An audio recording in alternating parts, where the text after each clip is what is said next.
Hello ഗംഭീരം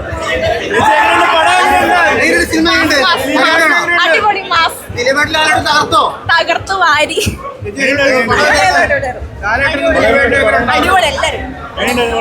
മാർക്കാണ്ട് good ബാഡഗിൽ level പടം super, വേറെ ലെവൽ. 3 മണിക്കൂർ സൂപ്പറായിട്ട് എൻജോയ് ചെയ്യാൻ പറ്റും.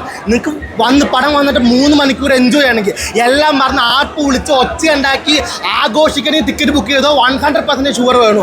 അത്രയ്ക്ക് പൊളിയായിട്ട് നമുക്ക് എൻ്റെ സൗണ്ട് വരെ പോയി ഉള്ളിൽ നിന്ന്. അത്രയ്ക്ക് ഡാൻസ് കളിക്കാൻ, പാട്ട് പാടാൻ, എന്ത് വേണം ചെയ്യാം. നിങ്ങൾ എൻജോയ് ചെയ്യുകയാണെങ്കിൽ പടം ടിക്കറ്റ് ബുക്ക് ചെയ്തോ. പടം super hit, 100% sure. Dileep comeback ആണ്. ദിലീപ് വന്നു, തിരിച്ചു വന്നു. ഇതാണ് നമുക്ക് വേണ്ടത്. ഇത് കിട്ടിയിരുന്നു. എന്റെ പോലെ കോംബോ വേറെ ലെവൽ. ദിലീപ് മോഹൻലാലിന്റെ കോംബോ ഒന്നും പറയാനില്ല, വേറെ ലെവൽ മച്ചാ.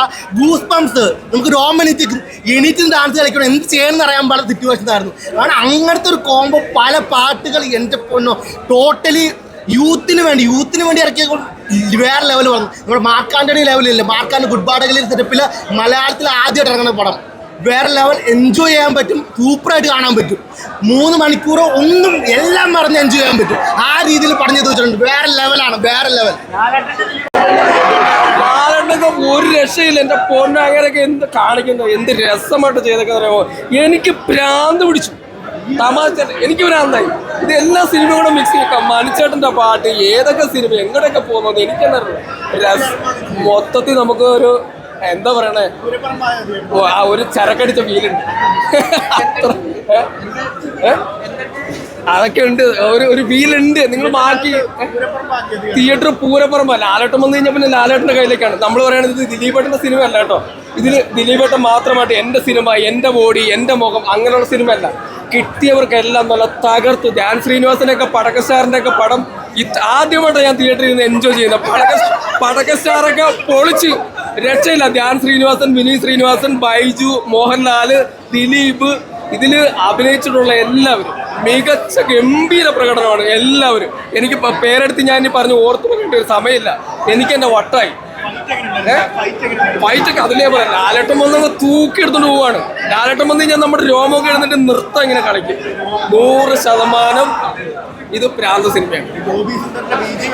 എല്ലാം ബോബി സുന്ദർ, ഷാൻ ഒക്കെ തകർത്ത് തൂത്തുവാരിയിട്ടുണ്ട്.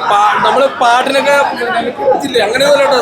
ഇത് ഫുൾ വിഷ്വൽ വരുമ്പോഴത്തേക്ക് അഴിഞ്ഞാട്. ഇത് കട്ടുപൊളിപ്പൻ പടമാണ്, കട്ടുപൊളിപ്പൻ. ഞാൻ ഗ്യാരണ്ടി വേണം. എന്നെ സിനിമാക്കാരും അത് കേട്ടാലും അവരിനി എന്നെ എന്ത് ചെയ്താലും എനിക്ക് പ്രശ്നമല്ല. റൈറ്റ് ചെയ്താക്കും പ്രാന്താണ്. ഈ കാണില്ല എന്ന് പറഞ്ഞവർക്ക് ഒരു തീരെ നഷ്ടമായിട്ട് മാറും. ഒരു നഷ്ടമില്ല. ഇതൊന്നും വിവാദത്തിൽ ഈ സിനിമ പെടുകയില്ല. കാരണം ഇത് വിവാദ സിനിമ അല്ല. ഇത് ദിലീപേട്ടനൊന്നും അല്ല ഇത് ഭരിക്കുന്നത്. ഇത് എല്ലാവരും കൂടി മിക്സ് ചെയ്ത് ഭരിക്കുന്ന സിനിമയാണ്. ഇത് ഞാൻ പറഞ്ഞില്ല, റൈറ്ററിന് പ്രാന്താണ്. പടത്തിനെ കുറിച്ച് എന്താ ഞാൻ പറയുക. പടം എന്ന് പറഞ്ഞാൽ വേറെ ലെവൽ പടം. അതായത് ഒരു തിയേറ്റർ വൈബ് ഉണ്ടല്ലോ. പടം തുടങ്ങിയ അവസാനം വരെ നമ്മൾ ഒരേ വൈബിൽ നിന്ന് പടം കാണണമെങ്കിൽ അതൊരു എന്താ പറയുക എക്സ്ട്രാ ത്രില്ലർ മൂവി ആയിരിക്കും. അതുപോലെ ഒരു എക്സ്ട്രാ ത്രില്ലർ മൂവിയാണ്.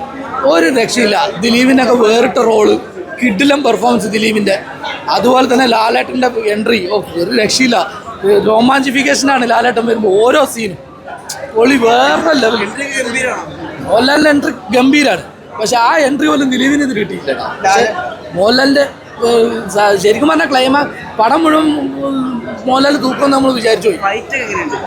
ഫൈറ്റൊക്കെ സൂപ്പറാ, ഒരു രക്ഷയില്ല. പടം നമ്മൾ ഒരേ ലെവലിൽ കൊണ്ടുപോകും. ഈ പടം തുടങ്ങുമ്പോൾ പറഞ്ഞ നോ ലോജിക്.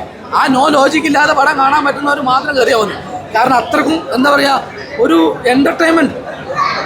തെലുങ്ക് മൂവിസിലെ ഫൈറ്റിലൊക്കെ പറയുന്നത് അങ്ങനെയൊക്കെ അതൊന്നും പറയാൻ പറ്റില്ല. അത് എല്ലാ കാലവും ഇപ്പോൾ തെലുങ്ക് ഇതെന്നൊന്നും പറഞ്ഞ് നടക്കുന്നവരൊക്കെ അത് വേറെ പഴയ കാഴ്ചപ്പാടുള്ളവരാ. ഇതെന്ന് പറഞ്ഞാൽ സിനിമയൊക്കെ മാറി, എല്ലാ ഇതും മാറി. നമ്മൾ ആ ലെവലിലേക്ക് കിട്ടില്ല. പാട്ട് ആ ആവേശം, ആ വൈബ് ഒരു വേറെ ലെവലാണ്. ആ മോഹൻലാലിൻ്റെ ഓരോ സീനും പീക്ക് സീനാണ്. മോഹൻലാലിന് നമ്മളൊരു നടനെ ഒരു ഗസ്റ്റ് റോളായിട്ട് വിളിക്കുമ്പോൾ അതിൻ്റെതായ റോള് കൊടുത്തില്ലെങ്കിൽ ഭയങ്കര പ്രശ്നമായിരിക്കും. കാരണം എന്ന് പറഞ്ഞാൽ ഫാൻസ് ഭയങ്കര പ്രശ്നമുണ്ടാകും. ഇത് എനിക്ക് തോന്നുന്നു ഫാൻസ് ഒരു 4-5 തവണ ആ മോഹൻലാലിൻ്റെ സീന് കാണാൻ വേണ്ടി മാത്രമേ ഈ പടം കാണാൻ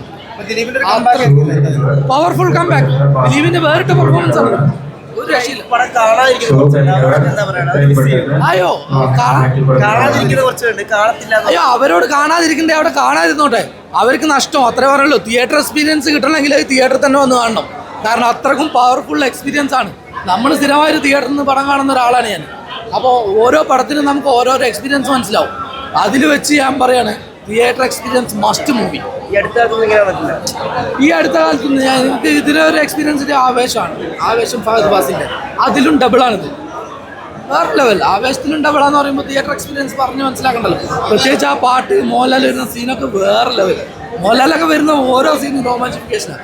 ഫാൻസ് ഉണ്ടല്ലോ, ഞാൻ പറഞ്ഞില്ലേ ഒരു 3-4 തവണ മിനിമം മോഹൻലാലിനെ കാണാൻ വേണ്ടി മാത്രം. ഈ ഫാൻസിന് വേണ്ടിയുള്ള പടം എന്നൊന്നും പറയാൻ പറ്റില്ല. പക്ഷേ മോഹൻലാൽ ഫാൻസിനും ദിലീപ് ഫാൻസിനും അടിച്ചു പൊളിക്കാൻ പറ്റിയ പടം. ഈ മ്യൂസിക് ഇറങ്ങിയ സമയത്ത് ഭയങ്കരമായിട്ട് ഷാൻ റഹ്മാന്റെ മ്യൂസിക്കിന് കുറച്ചൊരു ഇതുണ്ടായിരുന്നു. തിയേറ്റർ കണ്ട മ്യൂസിക് ഒക്കെ അടിപൊളിയാണ്, വലിയ കുഴപ്പമൊന്നുമില്ല. അത് ഷാൻ റഹ്മാൻ കുറേ മ്യൂസിക് ഇതാക്കിയിട്ടുണ്ട്, അതുകൊണ്ടാണ്. വേറെ കുഴപ്പമൊന്നുമില്ല, മ്യൂസിക്കൊക്കെ നന്നായിട്ടുണ്ട്. കൊള്ളാം, നല്ല